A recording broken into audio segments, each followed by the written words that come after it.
Sir, I made my decision. You need to leave the premises. I'm not homeless. I'm a customer. I have money. I just want to order lunch. Sir, this isn't about payment. This is about our restaurant's atmosphere. You're making other customers uncomfortable. Who's uncomfortable? No one's even looking at me. You can leave voluntarily, or I can call the police and have you removed for trespassing. A veteran walks into a restaurant, wants to order lunch, burger and fries, simple. The manager sees him, sees casual clothes, jeans, t-shirt, baseball cap, backpack, slight limp, makes an assumption, homeless, doesn't belong here, will scare away customers, tells him to leave, invokes dress code, even though other customers are dressed the same way. The veteran tries to explain, I'm a customer, I have money, I just want lunch. The manager doesn't listen, calls police. Trespassing for wanting a burger. This is Malik Johnson, 34 years old, U.S. Army Staff Sergeant, 8 years active duty, 2 tours in Afghanistan, Purple Heart recipient. Lost his left leg below the knee on July 23, 2017. IED explosion in Kandahar province. He didn't lose his leg in a car accident, didn't lose it to disease, lost it running into an active combat zone to pull wounded soldiers to safety. Ran through enemy fire, pulled 8 men from a kill zone. Secondary IED detonated, shrapnel severed his leg. He saved 8 lives, it cost him his leg. Bronze Star with Valor for heroism, Purple Heart for wounds received in combat. And a restaurant manager kicked him out for looking homeless. The manager saw the limp, saw the casual clothes, saw the backpack, made assumptions, didn't see the hero, didn't see the sacrifice, didn't see the 8 families who have their sons, brothers, fathers because of Malik. Saw a black man with a disability and decided he didn't belong. This will cost $5.3 million. It will end one manager's career. It will expose how even war heroes aren't safe from discrimination. And it will prove that sacrificing your body for your country doesn't protect you from being judged by appearance. Subscribe to the channel and leave a comment below if you think combat veterans deserve basic respect. Malik Johnson joined the Army at age 22. Wanted to serve his country, wanted to make a difference. He went through basic training at Fort Benning, advanced individual training, airborne school, jump wings, ranger training, eventually assigned to 11th Airborne Division. For 8 years he served. 2 deployments to Afghanistan, 2013 to 2014, then again 2016 to 2017. Infantry, ground combat, patrols, convoy security, the dangerous work. The work that puts you in direct contact with the enemy. He was good at it. Promoted to Staff Sergeant. Led a fire team, responsible for the lives of soldiers under his command. He took that responsibility seriously. Knew every soldier's name, knew their families, knew their fears, protected them like brothers. July 23, 2017, second deployment. Patrol convoy moving through Kandahar province. Route clearance mission.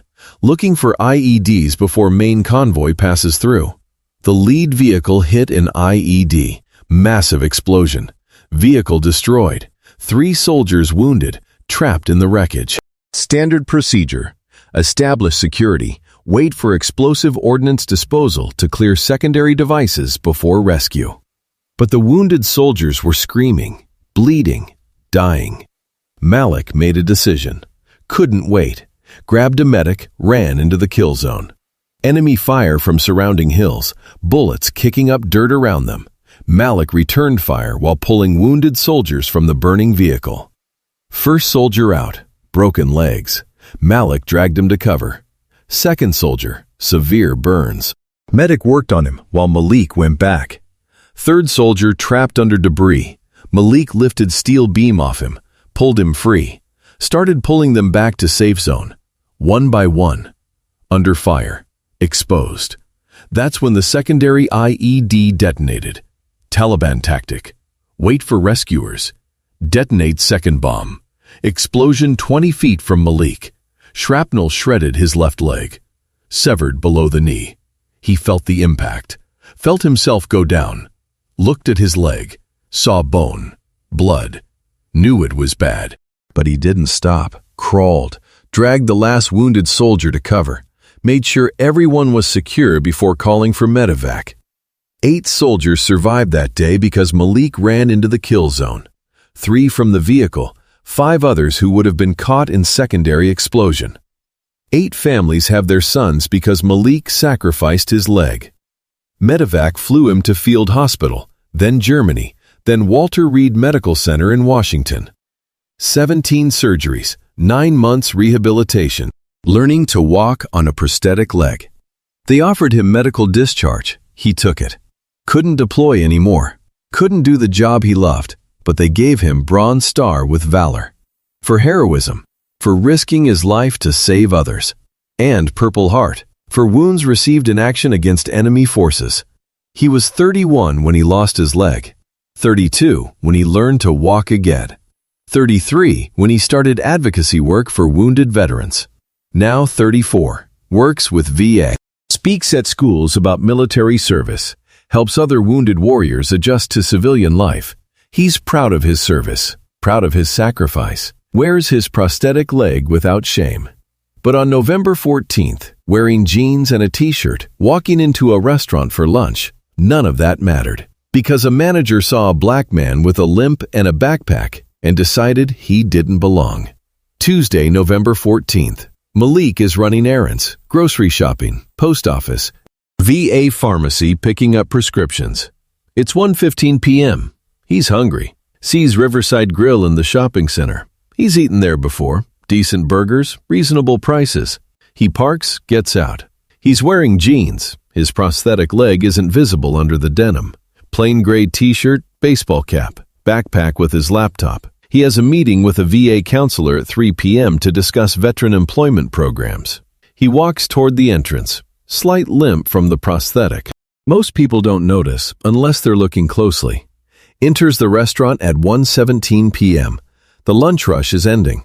About 20 customers still dining. Business professionals, a few families. Malik approaches the host stand. Waits. No one there. What Malik doesn't know, manager Stephen Walsh is watching him from across the dining room, making judgments, making assumptions. Baseball cap, t-shirt, jeans, backpack, slight limp. Walsh's mind jumps to conclusion. Doesn't fit the restaurant's image. Looks homeless. Could make customers uncomfortable. Walsh approaches. Walsh puts on a fake professional smile. Can I help you? Malik. Yes, I'd like a table for 1, please. Walsh looks him up and down. Notices the limp more clearly. Something's off about his left leg.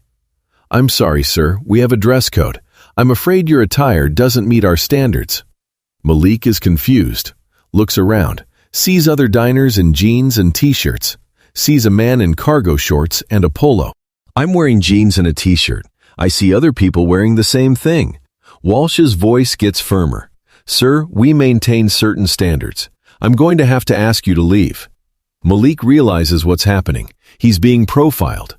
The limp, the casual clothes, the backpack. Walsh thinks he's homeless. I'm not homeless. I'm a customer. I have money. I just want to order lunch. Walsh crosses his arms. Sir, I've made my decision. I need you to leave the premises. Malik pulls out his wallet, shows credit cards, cash. Look, I can pay. I just want a burger. Walsh doesn't look at the wallet. Sir, this isn't about payment. This is about our restaurant's atmosphere. You're making other customers uncomfortable. Malik looks around. No one is uncomfortable. No one is even looking at him. Who's uncomfortable? No one's even looking at me. Walsh lowers his voice, threatening. Sir, you can leave voluntarily, or I can call the police and have you removed for trespassing. Malik can't believe this. Trespassing? I'm a customer trying to eat lunch. A server, Maria Santos, approaches. She heard the conversation. Stephen, he just wants to eat. Why don't we? Walsh cuts her off. Maria, this doesn't concern you. Go check on your tables. Maria hesitates. She doesn't like this. But she needs her job. She walks away reluctantly. Malik tries once more. Sir, I'm a military veteran. I served in Afghanistan. I just want to have lunch. Is that really a problem? Walsh's expression doesn't change. I don't care who you are. You need to leave. Now. Malik stands there, stunned. He fought for this country, lost his leg saving 8 soldiers, and he can't eat lunch at a chain restaurant. Walsh pulls out his phone. I'm calling the police. Jennifer Martinez is at a nearby table finishing her lunch. She's been watching this interaction. She knows discrimination when she sees it. She pulls out her phone, starts recording video. Other diners are starting to notice. The confrontation is getting attention. Walsh dials 911. Yes, I'm the manager at Riverside Grill on Maple Street. I have an individual refusing to leave the premises. He's trespassing. I need police assistance to remove him. Dispatcher, is he threatening anyone? No, but he's refusing to leave after being asked. Officers are on the way. Walsh hangs up, looks at Malik with satisfaction. Police are coming. You can explain to them why you're trespassing. Malik shakes his head. This is unbelievable. Jennifer calls out from her table. Excuse me, manager, what's he doing wrong? Walsh turns to her. Ma'am, this is between me and him. Please don't involve yourself. Jennifer, I'm a customer here. I watched this whole thing. He asked for a table. You refused him. Why? Walsh, we have a dress code. Jennifer points to a man 3 tables over. That man is wearing cargo shorts and flip-flops. What's the dress code exactly? Walsh is getting angry. Ma'am, I don't have to explain my management decisions to you. Jennifer keeps recording. I'm recording this. I hope you know that. This is going on social media. Walsh, you can't record in here without permission. Jennifer, actually, I can. There's no expectation of privacy in a public restaurant. Another diner, an older white man, speaks up. Manager, I'm a regular here. I've never seen you enforce any dress code. This is wrong. Sir, please stay out of this. The older man, I won't. This is discrimination. I'm a witness. 2 police officers arrive, Officer David Park and Detective Sarah Chen. Walsh immediately approaches them, points to Malik. Officers, thank you for coming. That man is trespassing. I asked him to leave multiple times. He's refused.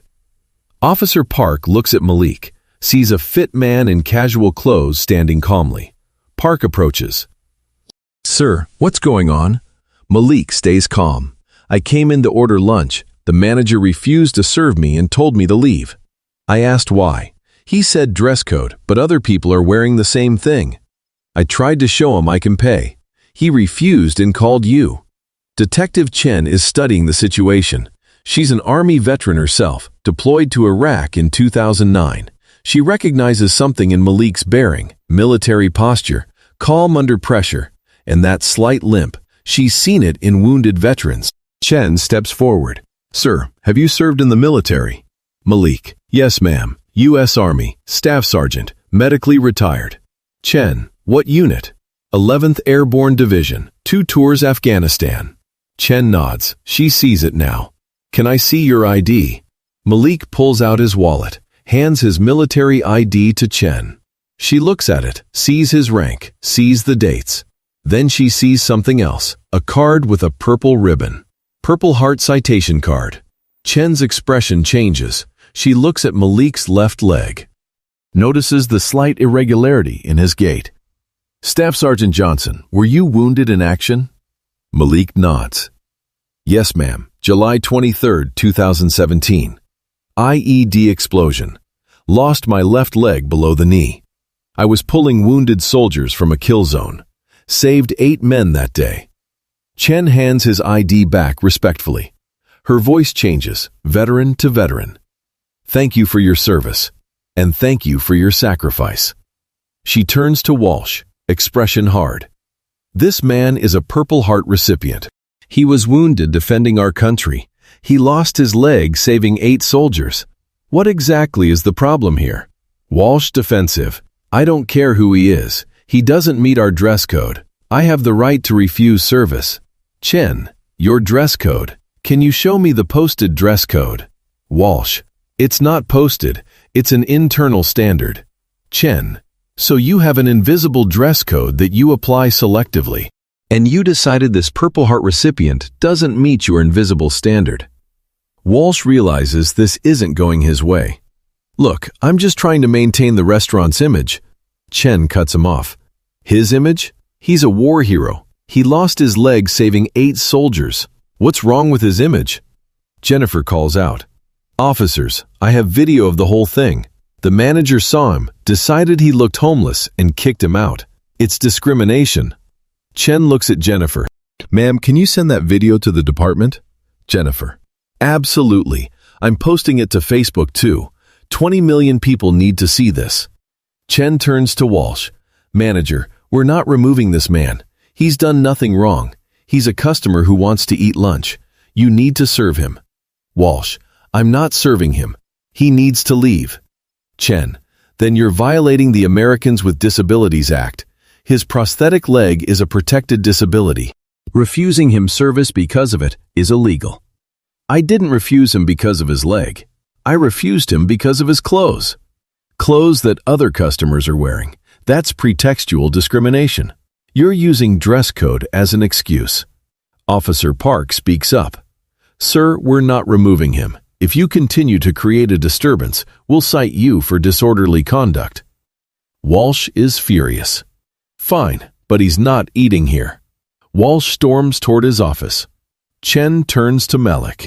Staff Sergeant Johnson, on behalf of the police department and as a fellow veteran, I apologize for this. Iraq, 2009. I understand what you went through. She gestures to his leg. Please, have your lunch. It's on me. Malik. Ma'am, you don't have to. Chen. I insist. Thank you for what you did.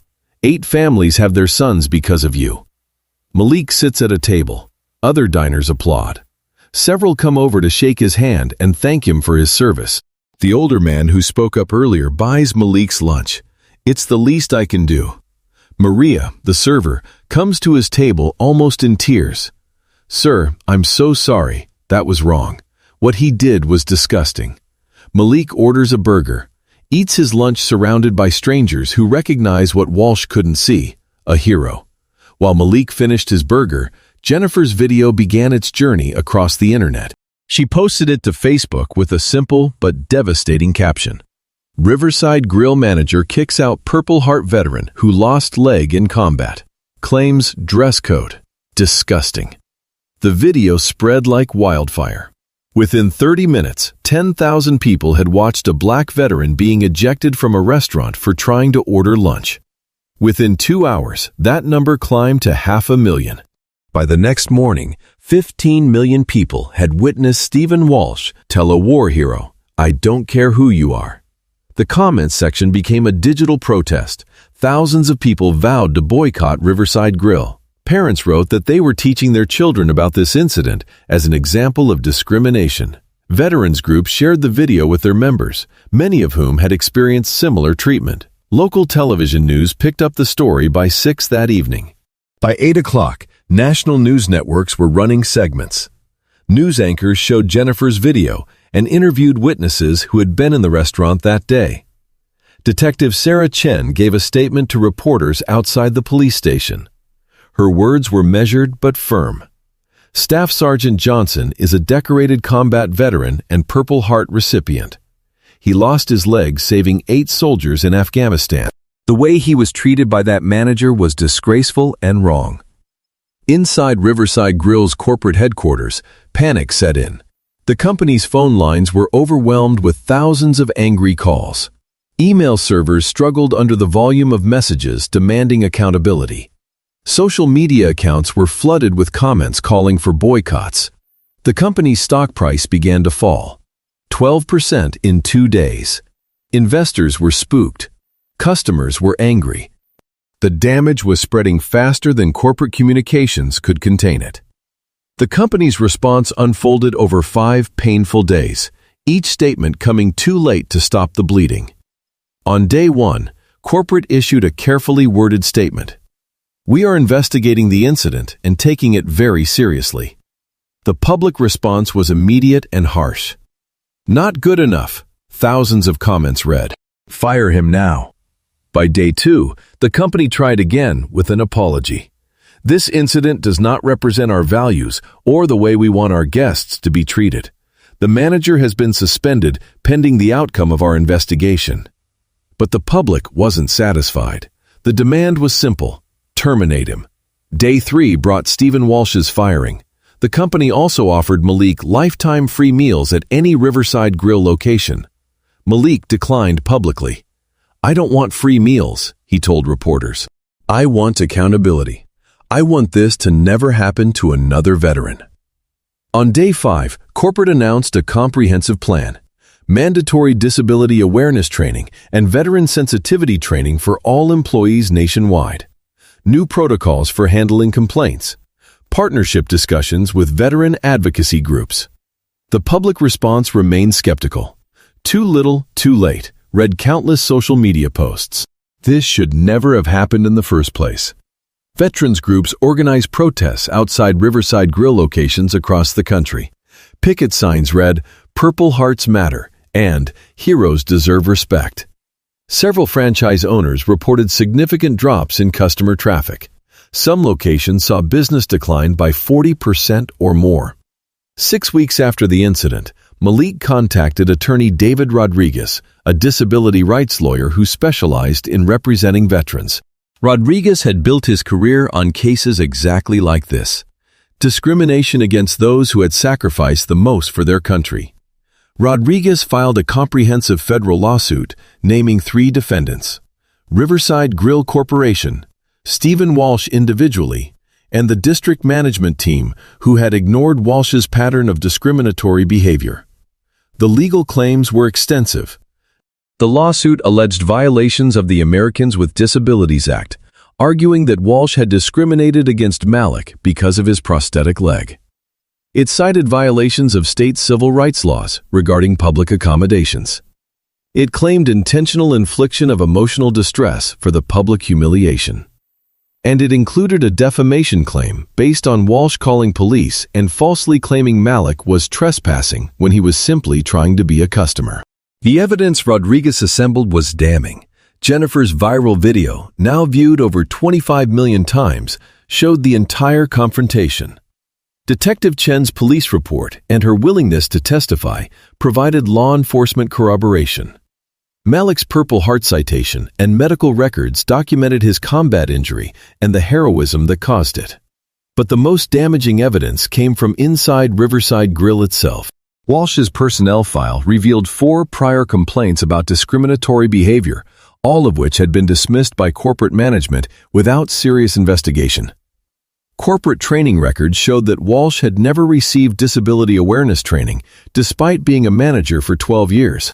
And testimony from current and former employees, including Maria Santos, who quit the day after the incident, established Walsh's pattern of treating customers with disabilities as problems to be removed rather than people to be served.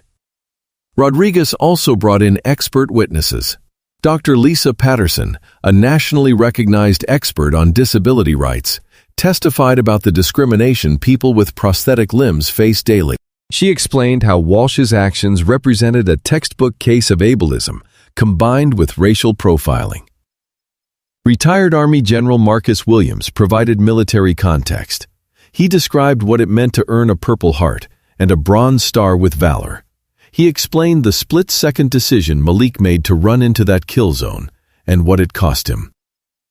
Staff Sergeant Johnson exemplifies the best of military service, the general testified. He sacrificed his leg so that 8 soldiers could go home to their families. Being treated this way is a betrayal of everything that sacrifice represents. The trial began 8 months after the incident. Malik testified on the 3rd day. He described his military service in detail, walking the jury through his 2 deployments to Afghanistan and the dangerous work of route clearance missions. Then he described July 23, 2017. The IED that destroyed the lead vehicle, the wounded soldiers trapped in the wreckage, the decision to run into the kill zone despite protocol saying to wait for explosive ordnance disposal, pulling the first soldier out with broken legs, the second with severe burns, the third trapped under debris that Malik lifted off him. He described the moment the secondary IED detonated, the explosion 20 feet away, the shrapnel tearing through his leg, looking down and seeing bone and blood and knowing immediately how bad it was, but still crawling to drag that last soldier to safety before calling for medevac. His voice remained steady through most of it, But when he talked about the 17 surgeries and 9 months learning to walk again, emotion crept in. I was 31 years old when I lost my leg, he said. I had to learn everything again.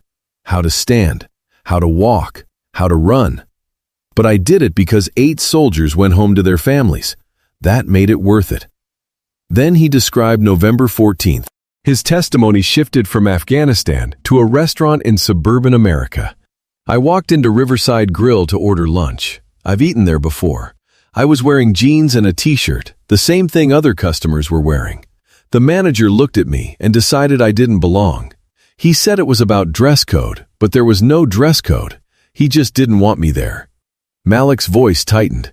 I tried to explain. I showed him my wallet. I told him I'm a military veteran who served in Afghanistan. He said, I don't care who you are. He called the police on me for trespassing, for trying to eat lunch. He paused, composing himself. I lost my leg saving 8 soldiers. I have a Purple Heart. I thought that meant something. But to him, I was just a black man with a limp who didn't fit his image of what a customer should look like. Jennifer Martinez testified on the 4th day. She described watching the confrontation unfold and immediately recognizing it as discrimination. I watched the whole thing, she said. The manager looked at him and decided he didn't belong. There was no dress code violation. Other people were wearing the same clothes.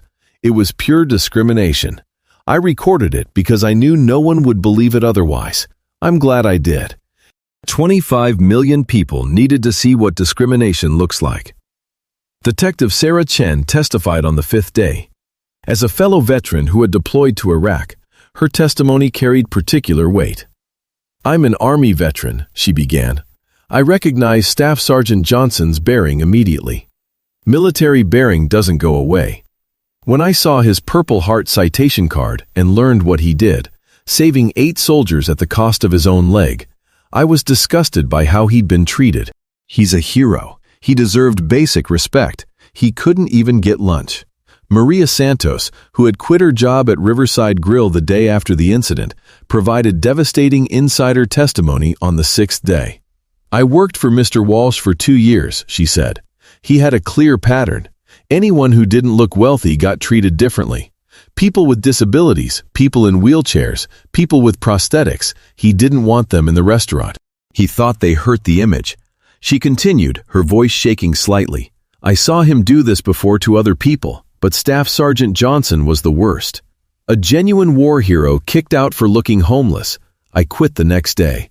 I couldn't work for someone like that. I couldn't look at myself in the mirror anymore. Stephen Walsh's cross-examination destroyed whatever remained of his defense. The attorney methodically walked him through his decision-making that day. Mr. Walsh, you saw Staff Sergeant Johnson walk into the restaurant. What made you approach him? He didn't fit the atmosphere of the restaurant. What specifically about his appearance didn't fit? He was dressed too casually. But other customers were dressed casually that day, weren't they?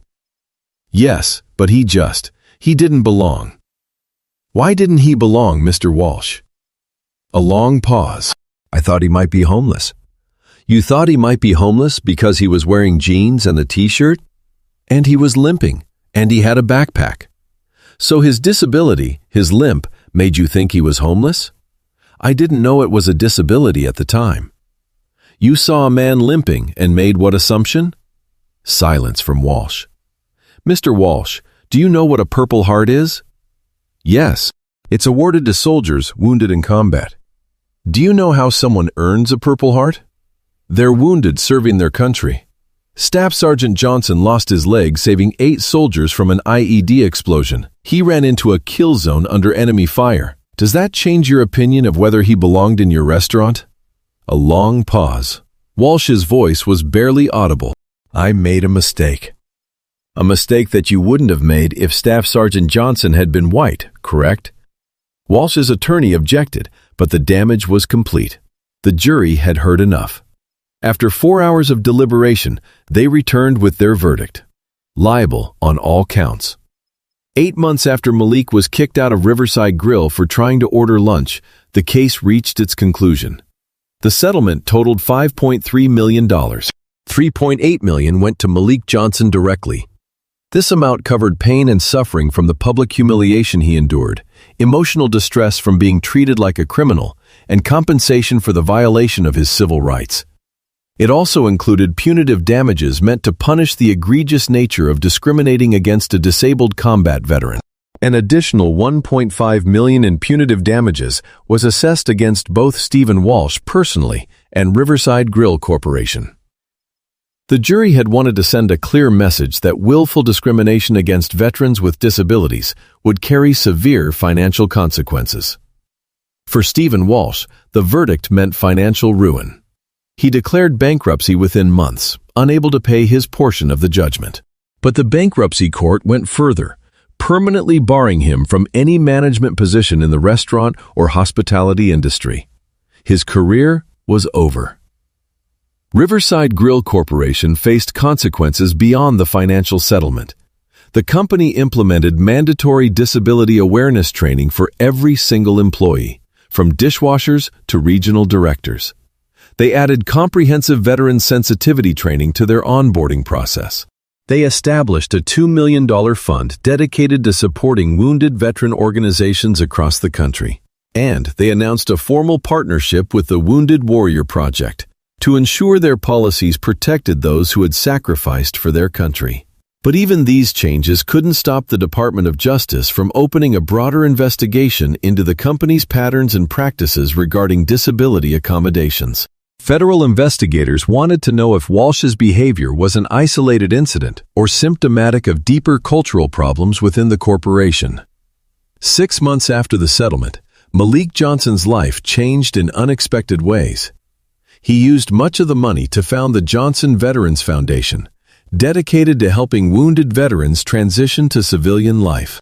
The foundation offers job training to translate military skills into civilian careers, mental health counseling for PTSD and adjustment disorders, and prosthetic assistance for advanced devices often not covered by insurance. In just 6 months, the foundation has helped 150 veterans find jobs, receive counseling, and regain mobility through prosthetics. Malik has also become a national advocate for disability rights within the veteran community, speaking at universities, corporate events, and military bases. When discussing November 14th, he is direct. "I've been shot at. I've been blown up. I've lost my leg. But nothing prepared me for being treated like trash in my own country." He emphasizes that $5.3 million cannot erase the humiliation, but it sends a message. Veterans and people with disabilities deserve respect, and discrimination has consequences. The foundation now partners with over 500 restaurants and businesses to provide disability awareness training, including modules on veterans with visible combat injuries. Since Malik's case became public, other veterans have shared similar stories of being removed, refused service, or judged because of their disabilities. Jennifer Martinez, who recorded the viral video viewed more than 25 million times, said it helped people see discrimination in real time. Detective Sarah Chen was promoted and now oversees training on interacting with veterans. Maria Santos, the server who quit the day after the incident, now works for Malik's foundation and calls it the most meaningful job she's ever had. Riverside Grill continues to suffer the fallout. A 30% loss in customers, 15 permanent closures, and a stock price that is not recovered. The company admits the cost went beyond money. It lost trust and reputation. Many people, however, believe some mistakes cannot be undone. 8 soldiers are alive because Malik ran into enemy fire to save them. He lost his left leg, endured 17 surgeries, and spent 9 months learning to walk again, ending the infantry career he loved. He received a Bronze Star with Valor and a Purple Heart, proof of his courage and sacrifice. Malik wears his prosthetic with pride. But on November 14th, when he walked into a restaurant in jeans and a t-shirt, manager Stephen Walsh saw only a black man with a limp and a backpack. Walsh called police for trespassing because Malik tried to order lunch. The settlement cannot erase the humiliation of being told, "I don't care who you are," in front of other diners and police officers. But it forces recognition of a painful truth. Medals do not shield you from discrimination. Saving lives does not make you immune to bias. Serving your country does not guarantee dignity. Jennifer's video changed the national conversation about modern discrimination. It is not always open hatred. Sometimes it is assumptions based on appearance, clothing, or disability.